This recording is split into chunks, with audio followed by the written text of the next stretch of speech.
পর্যটকদের ভিড়ের মধ্যে উত্তাল দীঘার সমুদ্র, ঢেউ আছড়ে পড়ছে সৈকতে। সমুদ্রের রুদ্ররূপ দেখতে ভিড় জমিয়েছেন বহু পর্যটক।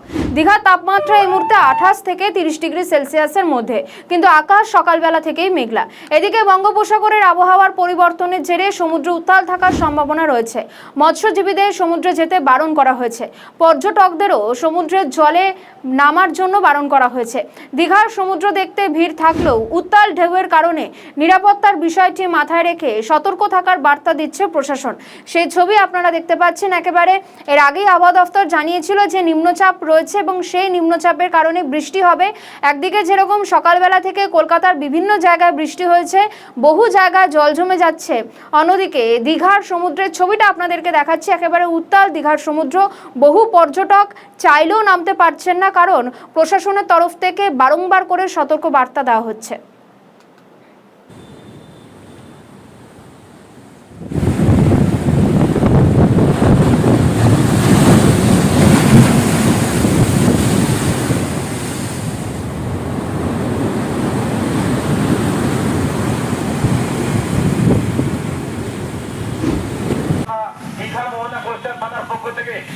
আগত সমস্ত পর্যটকদের উদ্দেশ্যে সতর্ক করা হচ্ছে, জোয়ারের জল বাড়ছে, আরো বাড়বে। আপনারা গাড়োয়ালের ধারে বা কাছে কোনোভাবেই যাবেন না।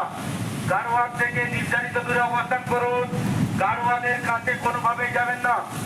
পূর্ব মেদিনীপুর জেলা পুলিশ তথা দীঘা মোহনা কোস্টাল থানার পক্ষ থেকে জানানো যাচ্ছে যে জোয়ারের জল আরো বাড়ার সম্ভাবনা আছে। আপনারা গাড়োয়ালের ধারে বা কাছে কোনোভাবেই যাবেন না, যে কোনো মুহূর্তে বিপদ হতে পারে। কোনোভাবেই আপনারা গাড়োয়ালের ধারে বা কাছে কোনোভাবেই যাবেন না, যে কোনো মুহূর্তে বিপদ হওয়ার সম্ভাবনা আছে।